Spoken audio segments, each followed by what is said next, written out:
Hello, Cinohrui here. Thanks to the Japan Foundation Sydney, I'll be sharing my cosplay process of transforming from this to this. Ashitaka and Sunset Dragon's redesign of San from Studio Ghibli's Princess Mononoke. So let's get started. The first step is primer. Primer helps you improve the lasting power of your makeup, as well as smooth out the textures of your skin, especially if you have acne scars like I do. Don't forget to prime your jaw and neck. The next thing I do is balance out my skin tone with a green concealer. I apply this to any blemishes and red patches to neutralize the redness, and then blend with a sponge. I then follow up with a generous coating of concealer. I think of cosplay makeup like stage makeup, so I'm much more heavy-handed than I'd be for an everyday look. And again, just blending it all in with a sponge. Next up is foundation. I just dab it all over my face and neck, and vigorously pat with my sponge until smooth. Contouring is truly the heavy lifter in my makeup routine. Without it, I just look like an irregularly shaped potato. I tend to contour more heavily for male makeup, so I'm using the darkest brown in this palette. To recreate Ashitaka's more angular features, I'm shading in sharper cheekbones as well as adding extra definition to the chin, jaw, nose, and neck. I then use a white concealer for highlighter.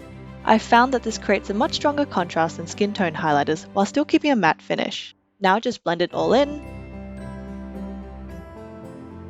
And you can see that I'm now looking like a much more chiseled potato. Then grab some translucent powder, and with a large fluffy brush, I'm just gently buffing it all over my face to set my base. Now to give this potato some defining features. Anime and game characters often have pretty unique hair colors. Because of this, I've gotten into the habit of using eyeshadow and an angled brush to draw my brows for cosplay. Ashitaka has dark brown hair, so I'm using a mix of brown and black eyeshadow. He also has thicker brows, so as you can see, I'm drawing outside of my natural brow shape. I'm trying to recreate the flatter arch he has by working in short strokes. I then go over with a brow gel to thicken up my brows and brush through any stray hairs. As many other more professional makeup artists have advised before me, your brows should be sisters, not twins. Once you're suitably impressed by how caterpillar-like your brows look, the next thing is to prime your eyes. I like to prime my eyes after my base, as I find that priming before isn't as effective because I have oily eyelids. For eyeshadow, this is my go-to palette. I'm starting with a matte beige, which I sweep all over my lids with a fluffy brush. I then use a flatter eyeshadow brush and start darkening the outer corners of my eyes with taupe brown. Ashitaka's eyes are quite round, as is the Studio Ghibli's art style, so I'm not bringing the eyeshadow too far beyond the edge of my eyes. I'll also shade over my nose contour again to add more definition as I go. Flipping my brush to the smaller tapered end, I'm going to use a darker brown eyeshadow on just the outer corners of my crease. As you can see, I've got pretty small double eyelids, so once I draw an eyeliner, they're pretty much going to disappear.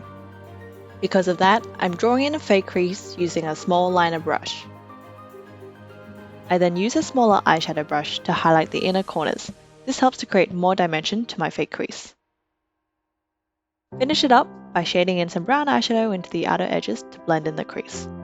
Ashitaka has a very prominent upper lash line, so I'll be using a black liquid eyeliner. Despite years of practice, eyeliner is definitely not a strength of mine, so please be patient with me as I struggle through that. You can see I'm desperately trying to clean up the mess I made with a pointed Q-tip. Fast forward through my struggles, and just finish it off with some brown eyeshadow to soften out the line. For the lower lash line, I'm using a brown gel pencil liner. I'm drawing a thin line below my actual lash line and then blending it out to meet my eyeliner with an angled brush. Top up with a bit of eyeshadow, and that's the eyes done. For the lips, I'm using a lip concealer to hide my natural color. I then use a liner brush with a brown eyeshadow to lengthen out the corners of my lips. I'm deliberately angling this line slightly downwards. I then dab brown liquid lipstick on the center of my lips and blend it out with my fingers. This draws attention to the middle of my lips and also makes them appear thinner. I like to do this for male cosplays as my natural lips are pretty plump. During the course of the movie, Ashitaka gains a scar on his cheek. To recreate this mark, I'm using a precision liner brush to gently apply brown and red-brown eyeshadow in a thin line. I then use cream to highlight right next to the line to create the illusion of raised skin. This is a super simple way to create the look of a scar without the need for special effects makeup. Finally, I'm finishing off the look with a liberal coat of setting spray. And now I'm dressed. it's time to weft this potato. As you can see, my wig is sitting awkwardly right now, so to fix this, I'm using face glue to stick down the bangs of my wig. This helps frame my face. And here is the finished look. Ashitaka, the last prince of the Amishi tribe. Moving on to the next look, I'll be cosplaying Sunset Dragon's redesign of San. Let's just fast forward through the primer, corrector, concealer, and foundation routine. I do want to share that one of the most amazing parts of the cosplayer community is how many of them are also talented artists. Cosplaying fan designs like this one means that you can be creative in your approach while still paying homage to the original work. And now we have one smooth potato. Because San has softer features, I'll be using the lighter shade so that the contour doesn't look too harsh. While I'm softer on the chin, I am contouring my nose to look extra thin so that my features look more petite. I'm also going hard with the white concealer to bring more light to my face. This time, I'm layering a shimmery highlighter on top to further lift my cheekbones. I'll also apply this to the bridge of my nose and my cupid's bow. Comparing the different contours, hopefully you can see how I've created a much more feminine appearance through the differences in contour placement and additional highlighting. Powder my face again, and let's just top up that highlighter, just in case. Onto the defining features. San's eyebrows are thinner and have a higher arch, so once again, working in short strokes, I'm using an angled brush and eyeshadow to create her brow shape. Finish it off with brow gel. Prime the eyes. And now for the eyeshadow. This time I'm starting with a gold wash over the lids. I want a slightly warmer look for San, so I'm using a warmer base. I'm then dabbing some shimmery white on the inner corners to create a doe-eyed effect. Next, taking the flatter brush, use an orange-brown shadow to start shading in the outer corners. Buff the edges with a fluffy brush. San's crease looks smaller than Ashitaka's, so I'm not drawing it all the way. Instead, I'm using more taupe to blend it out to the edges. And then just adding a little more highlight to the inner corners for good measure. Okay, it's Eyeliner Endeavour Part 2. For San, I'm extending out the wing. I then get out a fine-tipped liner, so fine it won't even focus. I use this to draw in some fake lashes to recreate San's distinctive look. I'm then using some eyeshadow to help mark where I'll be drawing the lower lash line with brown liquid eyeliner. Since San doesn't have thick lower lashes, I'm just going to draw in fake lashes rather than wear false bottom lashes. To finish off the eyes, it's time for lashes. I'm using half-top lashes because I want to be faithful to the look of San's eyes in the movie. Not to mention, if you struggle to put on lashes like I do, half lashes are much easier to apply. Alright, it's time for San's iconic triangle markings. One of my lifelong makeup struggles has been finding a good true red to use that doesn't immediately look pink. I can confidently say that Fenty has been a true hero in my cosplay makeup game. Unfortunately, because it's so pigmented, you really only get one shot at getting it right, and I immediately made the mistake of drawing my triangles too curved.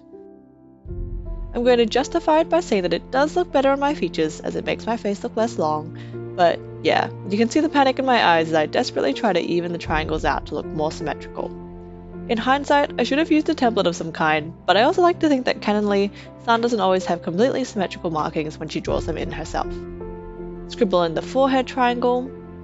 I'm just using some red-brown eyeshadow to outline each marking. This makes them look less flat and also helps to neaten up the edges. Lastly, the lips. I'm using the brown liquid lipstick on the center of the lips and then layering a warm red gel lipstick on top. I'm blotting away any excess color with a tissue and then topping up the highlighter on my cupid's bow and finally softening out the edges with a sponge. And of course, finishing off with a generous mist of setting spray. With that done, here I am, almost fully dressed.